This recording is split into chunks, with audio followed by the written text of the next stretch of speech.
സ്വപ്നമൊരു ചാക്ക് തലയിലത് താങ്ങിയൊരു പോക്ക് ഉടയവനലിഞ്ഞ് വിളി കേട്ട് ഇവന് വഴികാട്ട് സ്വപ്നമൊരു ചാക്ക് തലയിലത് താങ്ങിയൊരു പോക്ക് ഉടയവനലിഞ്ഞ് വിളി കേട്ട് ഇവന് വഴികാട്ട് ഒരു കഥ പറയാത്തൊരു കഥ പറയാ നുണതരി കലരാത്തൊരു കഥ പറയാ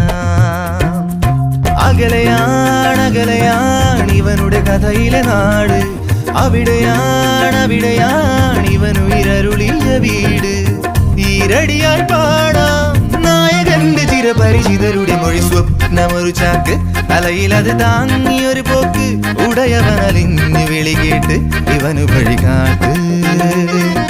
സ്വപ്നമൊരു ചാക്ക് തലയിലത് താങ്ങിയൊരു പോക്ക് ഉടയവനലിഞ്ഞ് വിളി കേട്ട് ഇവന് വഴികാട്ട്